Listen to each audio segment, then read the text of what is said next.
Los aminoácidos, eh, como moléculas, son bastante variadas, ya los conocen ustedes. eh, para poder ser procesados y que sean útiles en la energética celular, primero tienen que ser desaminados, hay que quitarle los grupos amino, y luego con la parte carbonada se pueden transformar hasta elementos de las rutas generales de energía, ¿ya? En este esquema se puede mostrar cómo se transforman la parte carbonada, ¿ya? Recuerden que hay que sacarle los grupos amino. La parte carbonada, cómo se transforma hasta diferentes tipos de moléculas que pueden integrarse en el ciclo de Krebs o en piruvato, que es un precursor también del ciclo de Krebs. Y de esta forma pueden servir para generar energía, ya sea durante el ayuno o ya sea con los aminoácidos de la dieta, etcétera, ¿ya? Como cada aminoácido es diferente, las rutas de metabolización tienen diferencias interesantes, ¿ya? Aquí pueden ver ustedes, está esquematizado.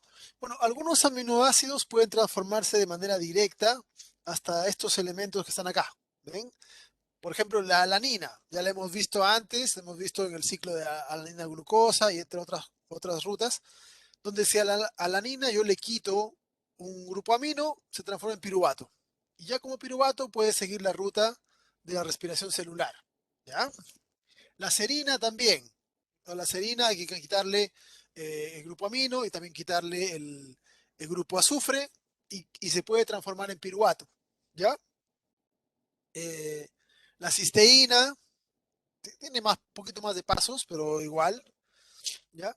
Eh, treonina puede transformarse hasta glicina, dos glicinas se pueden generar en serina y así. Otra parte de la treonina se transforma en acetil. Ahí tenemos cada uno de los 20 aminoácidos de proteínas, cómo siguen diferentes rutas, ¿ya? Algunos tienen conexiones entre sí, pueden ver estos. Triptófano, una parte puede formar alanina y otra parte se transforma hasta acetil, ¿ya? La lisina o fenilalanina tirosina van a acetil, ¿ya? Estos que están acá, arginina, prolina, histidina, glutamina, pueden transformarse en glutamato, varias modificaciones allí. Y glutamato le quito el grupo amino y lo transformo en alfa-cetoglutarato, ¿ya? Asparragina y aspartato oxalacetato. Eh, metionina, valina van a succinil. Entonces, como pueden fijarse, eh, los aminoácidos son transformados hasta diferentes elementos de la respiración celular. Y aquí, metidos en la respiración celular, ya pueden servir para generar energía, ¿ya? Algunos podrán generar más energía, otros menos energía cuando estén más abajo en la ruta, pero un poco más, un poco menos, todos pueden llegar a integrarse acá. ¿Ok?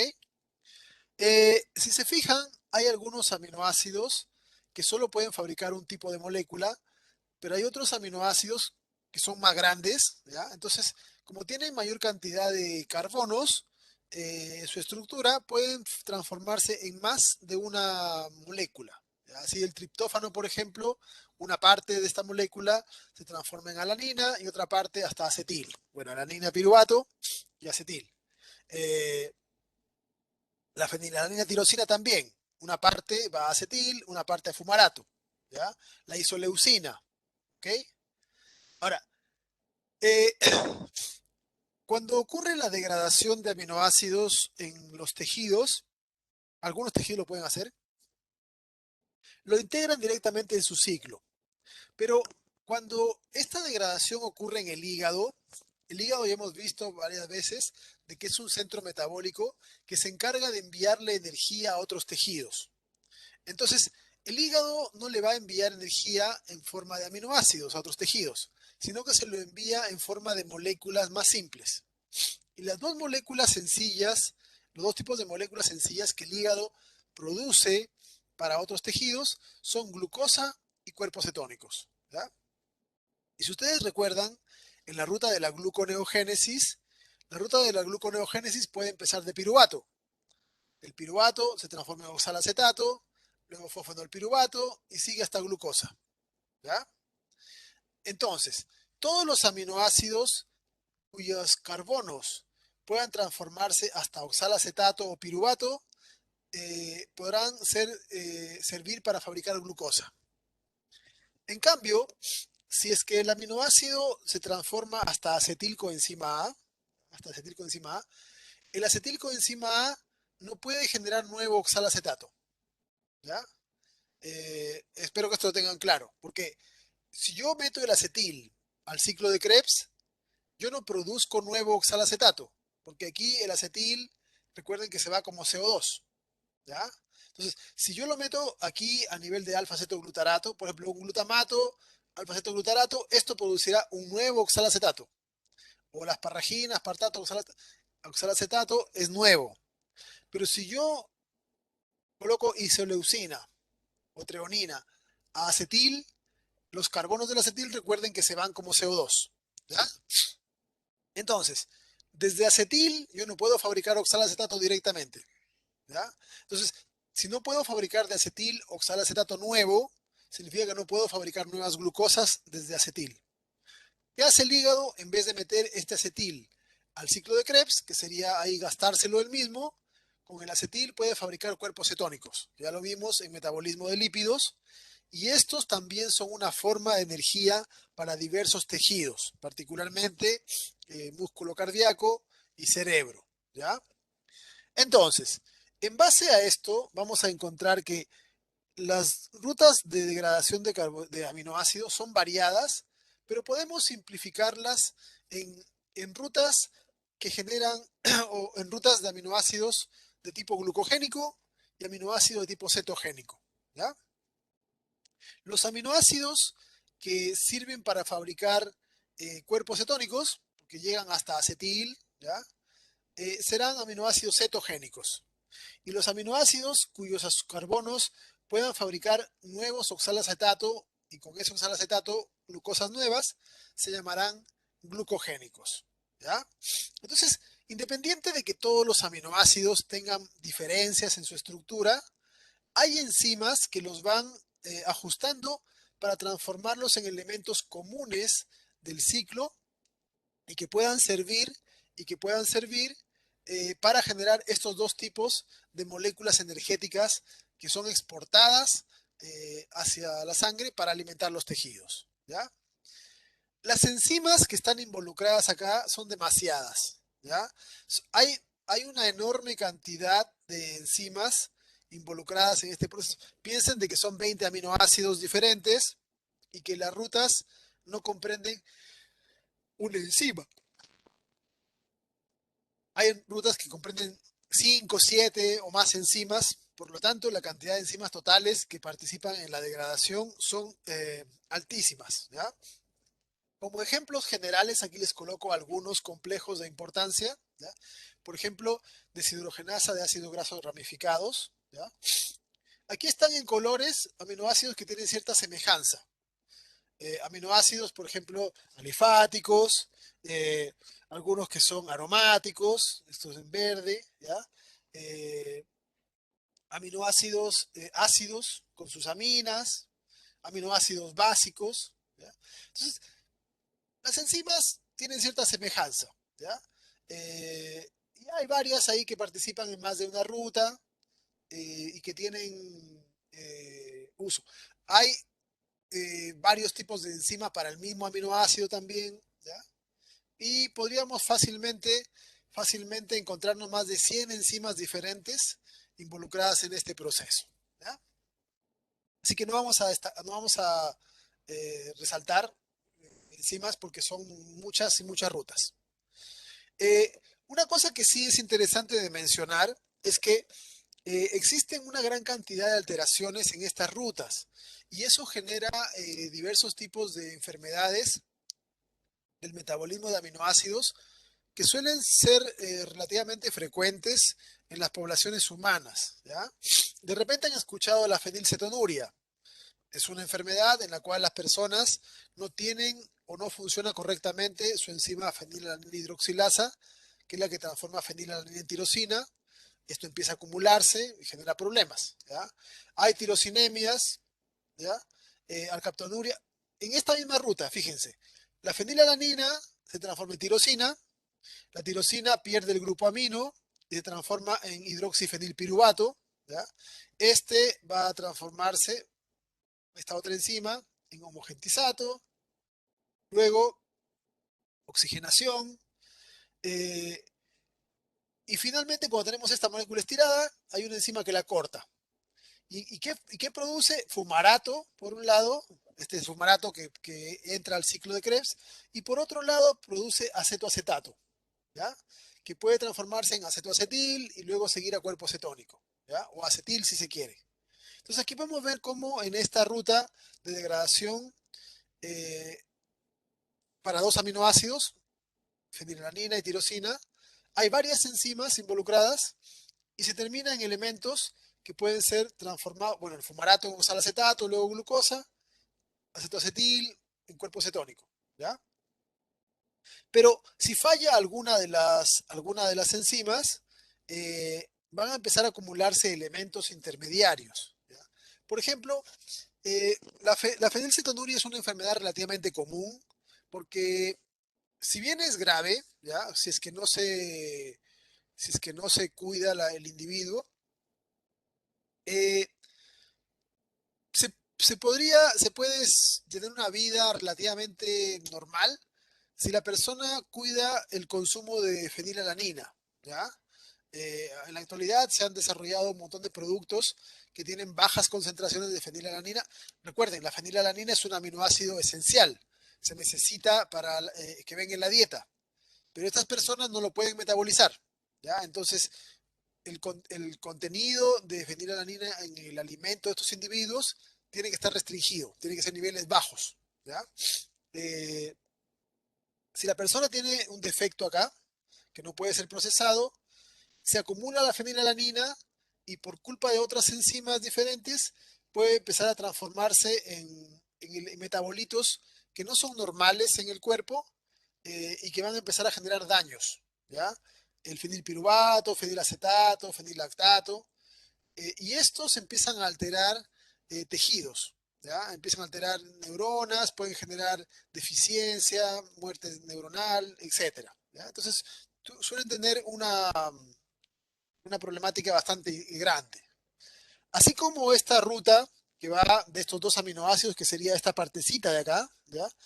Fenilalanina, tirosina, fumarato, acetil, para todos los demás aminoácidos se han encontrado trastornos de nombre diverso, aquí están sumarizados algunos, ¿ve? Acidurias. Muchas de estas alteraciones producen aciduria. La aciduria es cuando aumenta el pH, cuando disminuye el pH de los tejidos, aumenta el contenido de protones. Y, y la razón de esto es que, piensen esto, los aminoácidos son moléculas que tienen un grupo carboxilo, o sea, ácido, y un grupo amino. Una de las primeras cosas que se hace con los aminoácidos para degradarlos es quitarles el grupo amino. Entonces queda un cetoácido, ¿ya? Al quitarle el grupo amino al aminoácido, nos quedamos con un ácido. Y si no se puede seguir procesando, se acumulan ácidos. Entonces, muchos de los problemas del metabolismo de aminoácidos es que generan acidurias, ¿ya? Y el cambio en el pH de los tejidos suele tener consecuencias importantes, ¿ya? Aquí pueden ver diferentes tipos de, de problemáticas en las rutas de degradación de aminoácidos, ¿ok? No vamos a entrar en detalle de esto porque probablemente en un curso más adelante de bioquímica clínica van a desarrollar las características de estas enfermedades y su participación, las enzimas alteradas, etcétera. Yo aquí se los cuento como una cosa que van a desarrollar con más detalle después. ¿Ok? Bueno, esto es con respecto al metabolismo de aminoácidos. Pero en el alimento, ya hemos visto qué hacemos con el azúcar, ya hemos visto qué hacemos con los lípidos, ya hemos visto qué hacemos con los aminoácidos, pero en el alimento también vienen nucleótidos, ¿ya? Si comemos una manzana, hay ADN, hay RNA, o una palta, o un pedazo de carne, lo que sea que comamos, Todos los alimentos provienen de otro ser vivo, por lo cual contienen material genético, proteínas, etcétera, etcétera. ¿Ya? Entonces, las purinas también pueden ser capaces de ser, tanto la base nitrogenada purina como pirimidina, tienen que ser procesadas. ¿Ok? Las bases propias de nuestras células, que también tienen que eliminarse, también tenemos que procesarlas. ¿Ok? Entonces, hay una diferencia importante en el metabolismo de las purinas con el metabolismo de las pirimidinas. ¿Ya? Las purinas son las bases grandes, la guanina y la adenina. ¿Ok? Entonces, cuando se quiere eliminar, por ejemplo, si vienen en la dieta nucleótidos, pueden ser incorporados más o menos algunos de ellos, en cantidades bajas, pero algo se puede hacer. Eh, ¿Qué nos sirve, por ejemplo, de un GMP? El GMP tiene fósforo, ¿ya? Tiene fósforo. El fósforo inorgánico puede servir, siempre es útil el fósforo en los tejidos, ¿ya? Tiene el azúcar, la ribosa. El azúcar nos puede servir. El azúcar lo transformamos por la vía de las pentosas de ribosa a hexosa, a glucosa, y lo metemos en la glicólisis. Entonces, el nucleótido lo fragmentamos. El fósforo puede servir, se, se procesa, se absorbe, etcétera, en diversas rutas. Eh, el azúcar lo metemos en la ruta de carbohidratos vía las pentosas y nos quedamos con la guanina o guanosina. ¿Ya? Eh, esta estructura, bueno, la guanosina es cuando está unida con el azúcar todavía, le hemos quitado el fósforo primero, le hemos quitado el azúcar después, recuerden el fósforo se puede utilizar en otras cosas, el azúcar se puede servir para glicólisis, y la guanina o la adenina en este caso, ya la adenina también se puede hacer de esa manera, se van a procesar, hay diferentes rutas, pueden ver, hasta ácido úrico. ¿Ya? Aquí pueden ver varias enzimas, las rutas son ligeramente diferentes. La adenina se transforma en inosina, pierde un amino, después se pierde el azúcar, queda la pura base, hay oxidaciones, eh, eh, nuevos cambios y tenemos esta molécula. Y el ácido úrico, si ustedes recuerdan, es una de las formas en las cuales nosotros eliminamos nitrógeno. ¿Ya? Una de las formas en las cuales eliminamos el nitrógeno eh, proveniente de las purinas. ¿Ok? Entonces, en resumen, tenemos que decir que las purinas no aportan energía. ¿Ya? El nucleótido sí aporta, porque del nucleótido podemos aprovechar el azúcar. ¿Ya? Del nucleótido aprovechamos el azúcar. Pero la base nitrogenada de tipo purina, sea guanina o adenina, no sirven para generar energía. Solo con estas vamos a formar una molécula que se excreta, que se va a eliminar junto con la orina, en pequeñas cantidades generalmente. ¿Ya? Eh, a diferencia de nosotros, en otros animales el ácido úrico puede ser transformado en otras formas, ¿ya? En alantoína, en alantoato, en misma urea, pero son en otros tipos de animales, ¿ok? En el caso de los humanos, los primates, nosotros eliminamos las bases nitrogenadas en forma de ácido úrico, ¿ya? En forma de ácido úrico. Ahora, este proceso eh, también tiene asociados algunos tipos de deficiencias.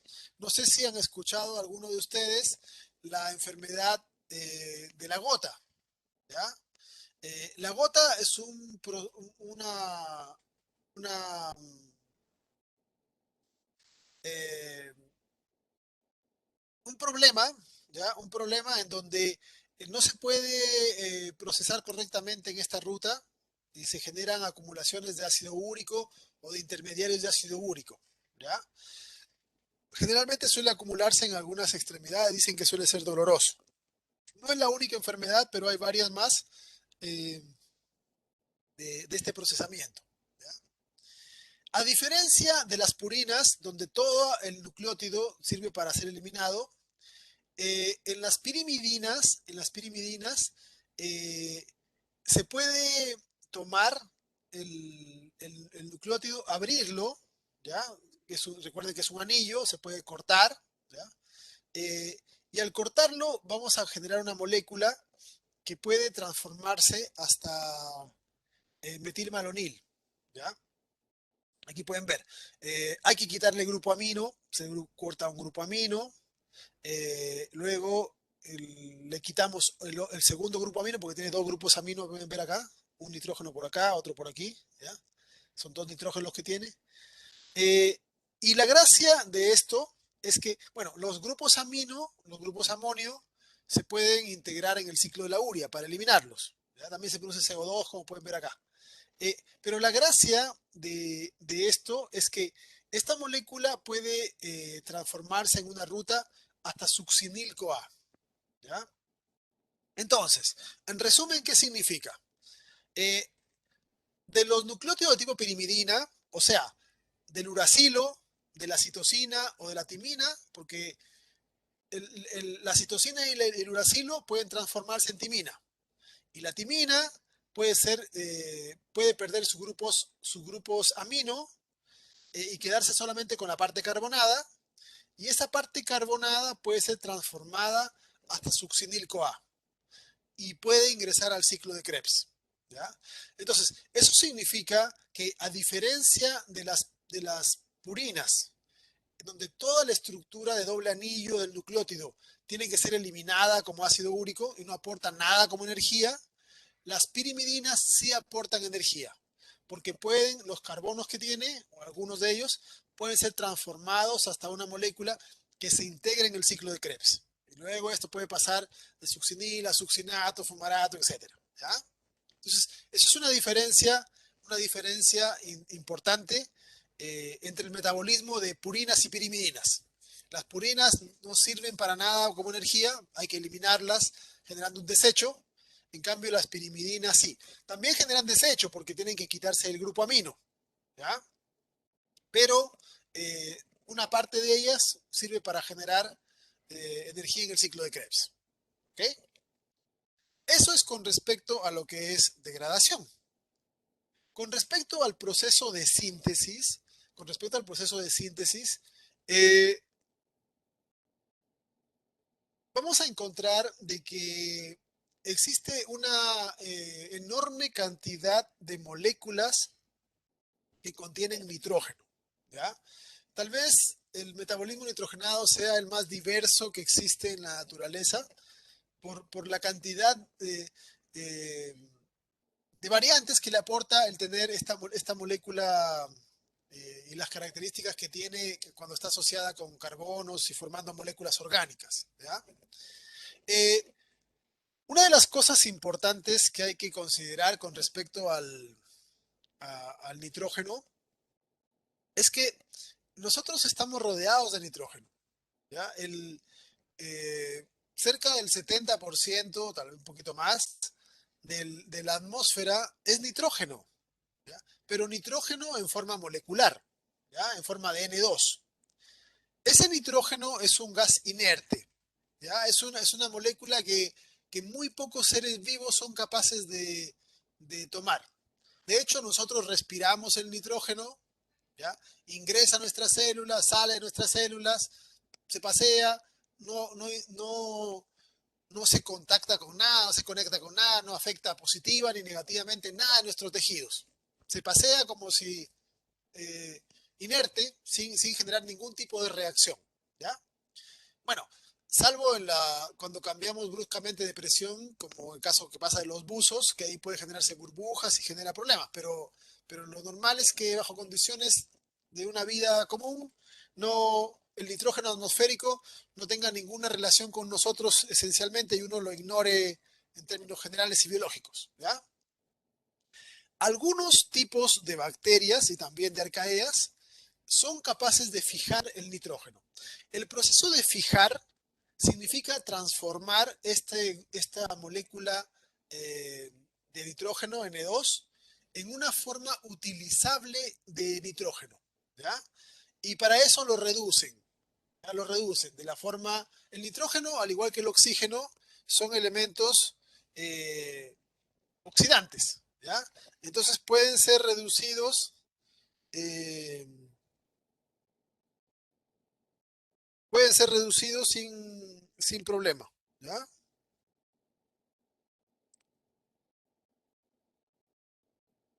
Eh, hasta amonio, ¿ya? De amino a amonio.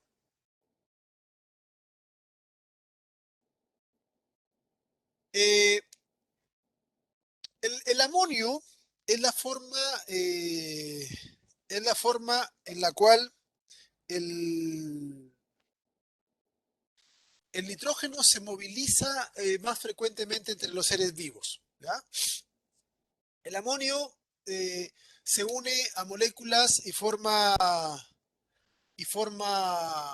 aminoácidos, forma bases y forma una enorme cantidad de compuestos con nitrógeno, ¿ya?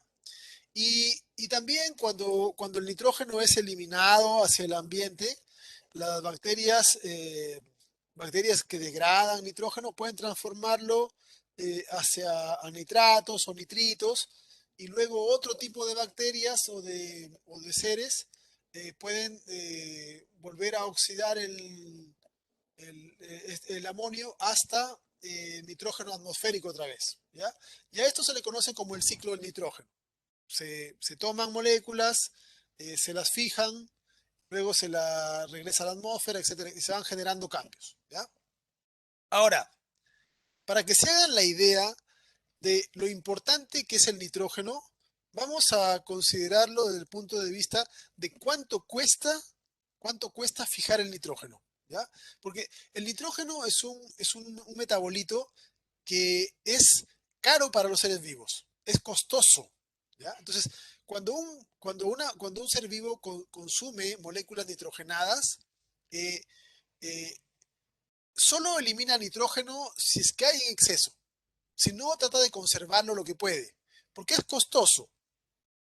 En este esquema se muestra el proceso de fijación de nitrógeno que hacen algunos tipos de bacterias, ¿ya? No vamos a entrar en detalles, pero quiero que se fijen en algo. Aquí pueden ver, pasa de piruvato, bla, bla, bla. Eh, en todo este proceso hay transferencia. Recuerden que es un proceso reductivo, ¿ya? Vamos a transformar una molécula de nitrógeno atmosférico en dos amonios, ¿ya? Una molécula en dos grupos amino. Ahora, en todo este flujo, fíjense en este punto. 16, 16 ATPs son gastados para hacer este proceso. O sea que cada grupo amino, cada grupo amino que ha sido integrado en un ser vivo, cada grupo amino ha costado 8 ATPs. ¿Ya? Entonces, es una barbaridad de energía. ¿Ya? Es una barbaridad de energía el haberse gastado tanto ATP para poder tomar esta molécula. ¿Okay? Entonces, esto nos viene a indicar que el nitrógeno es un componente caro para los seres vivos. Es costoso de fijar. Por esa razón es que muchas de las bacterias que fijan nitrógeno hacen simbiosis con otros seres vivos, ¿ya? Hay plantas que hacen simbiosis con bacterias, las bacterias fijan nitrógeno y la planta le da energía a la, a la bacteria, ¿ya? Porque es costosísimo para la bacteria estar haciendo ese trabajo. ¿Okay? Entonces, el complejo nitrogenasa, que tiene todas estas enzimas que están indicadas acá, se gasta mucha energía tomando el nitrógeno atmosférico y transformándolo en nitrógeno útil. Y luego los seres vivos, conforme en la cadena trófica, van a tomar esos diferentes grupos de nitrógeno en sus formas variadas, eh, considerando siempre este costo que tiene, ¿ya? Entonces, esto es una de las razones por las cuales el metabolismo de nitrógeno tiene que ser estrictamente regulado, ¿ya? Y por eso es que, bueno, es una de las razones. La otra es que es tóxico, ¿ya? Que lo mencionamos antes. Entonces, por ejemplo, en un ser humano necesita consumir permanentemente moléculas que tengan nitrógeno, ¿ya? Eh, que implica un gasto de conseguir esas moléculas con nitrógeno. Pero también como el nitrógeno es una molécula que tiene toxicidad, tiene que no pasarse de ciertos límites y eliminar los excesos. Por eso es que en el metabolismo nitrógeno vamos a encontrar de que son importantes dos aminoácidos que juegan un rol en la regulación de la cantidad de nitrógeno en nuestros tejidos. ¿Ya? Esto lo hacen principalmente en el hígado, ¿ya? Que es el centro metabólico, pero también otros tejidos pueden hacer cosas parecidas, ¿ya? En el caso de los humanos. Y de esa forma es que el cuerpo guarda lo más que puede el nitrógeno. Solo cuando ya está en niveles que pueden ser tóxicos, empieza a eliminar enviándolo hacia el ciclo de la urea. ¿Ya? Y aquí en este proceso vamos a encontrar que la enzima clave en los animales es la glutamina sintetasa, incluidos los humanos. ¿Ya? ¿Qué es lo que hace esta enzima? Esta enzima va a añadir un grupo amino al glutamato. Y el glutamato con un grupo amino extra se transforma en glutamina. ¿Ya? Esto no es gratis, cuesta un ATP. ¿Ya? Entonces, pegar el grupo amino al aminoácido, transformarlo en otro aminoácido parecido, pero con otro amino, implica un gasto de energía extra. ¿Ya? Este proceso, este proceso es regulado, es regulado muy, muy estrictamente, ¿ya? Muy estrictamente. Aquí vemos la reacción. El glutamato con gasto de ATP une un grupo amino y se transforma en glutamina. Esa es la reacción. Ahora, ¿quiénes regulan este proceso? Un montón de cosas. Un montón de cosas. Por ejemplo, el AMP. Si en la célula hay mucho AMP, ¿ya? Hay mucho AMP, el AMP es un indicador de que la célula está pobre. Si la célula está pobre energéticamente, no puede darse el lujo de gastar ATP guardando más nitrógeno. ¿Ya? No puede darse ese lujo. Eh, si, si en la célula hay, por ejemplo, triptófano o histidina, ¿ya? Que son, o CTP, que son moléculas que contienen nitrógeno, si la célula tiene muchos aminoácidos o muchas bases nitrogenadas, ¿para qué quiere más nitrógeno? Estos bloquean la acumulación de nitrógeno. ¿Ya? Entonces, en el hígado hay permanentemente un nivel del sensado de nitrógeno y de la energía. Si la célula tiene poca energía, no puede gastar en esta ruta. Si la célula tiene mucho nitrógeno, estas moléculas, el carbamidil fosfato de la ruta de la urea o la glucosamina, también tiene grupo amino, ¿ya? Me indican cuánto nitrógeno hay en el cuerpo. Si están altas, hay mucho nitrógeno. ¿Para qué quiero más nitrógeno? Esto lo mandamos a la ruta de la urea. ¿Ya? Ahora, si estas moléculas están en cantidades más bajas, significa que sí podemos guardar más nitrógeno. Entonces, en nuestros tejidos tiene que haber un permanente sistema de determinación de cuáles son nuestros niveles nitrogenados. Y qué mejor que las mismas moléculas que tienen nitrógeno, que son los indicadores. Si me sobran aminoácidos, es porque tengo mucho nitrógeno. Si me sobran bases nitrogenadas, tengo mucho nitrógeno. Si me sobran azúcares aminados, tengo mucho nitrógeno. Y así. ¿Ya? Entonces, si me sobra nitrógeno, esta enzima se bloquea. ¿Para qué? Para que el amonio, en lugar de guardarse y formar mayor cantidad de moléculas nitrogenadas, en lugar de eso se elimina como urea. ¿Ya? Entonces, aquí es donde se regula de manera clave el metabolismo nitrogenado en los tejidos. ¿Ya? Porque tener demasiada cantidad de moléculas nitrogenadas es peligroso porque son tóxicas. Tener poco nitrógeno tampoco es algo que sea bueno para la célula porque hay montones de cosas para las cuales se necesita nitrógeno. Entonces, esta enzima es la que responde a esos niveles. ¿Ya? Es la que responde a esos niveles. Va generando que cuando los niveles de de nitrógeno son bajos, se estimula la enzima y se guarda nitrógeno. Cuando los niveles de nitrógeno son altos, pues se bloquea la enzima y el amonio irá a eliminarse. ¿Ya? ¿Para qué se usa el nitrógeno guardado? Porque de glutamato pasamos a glutamina y la glutamina es la molécula clave que se puede dispersar para acceder a amonios en numerosas rutas de síntesis. Una de las cosas más importantes, obviamente, es la biosíntesis de aminoácidos. ¿Ya? Hay que recordar una cosa así. Los, eh, los aminoácidos tienen rutas especiales y no todas están en humanos. ¿Ya? Por eso es que existen aminoácidos esenciales y aminoácidos no esenciales. ¿Ya? Aquí se muestra de manera general la ruta de los aminoácidos y pueden ver de que la ruta deriva del metabolismo de azúcares. La glucosa se transforma en glucosa fosfato, de aquí hasta piruvato, esto es glicólisis. ¿Ya? Piruvato, acetil, citrato, esto es ciclo de Krebs.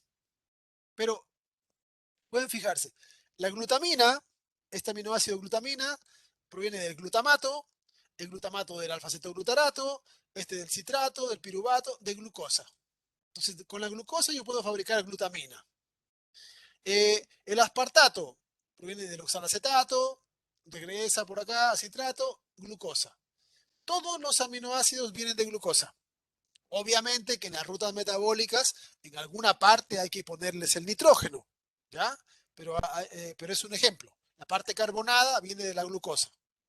Ojo, ya les dije, no todos los aminoácidos provienen, o sea, pueden ser fabricados en humanos, ¿ya? Por ejemplo, la histidina, que viene de la ruta de las pentosas, este no lo fabricamos los humanos, ¿ya? Ese es un aminoácido esencial.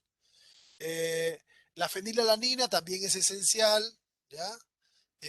La tirosina no se considera como semiesencial, el triptófano es esencial, ¿ya?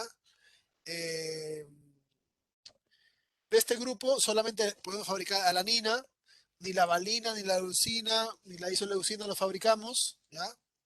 Eh, por acá, metionina, ni treonina, eh, ni lisina son fabricadas en humanos, ¿ya?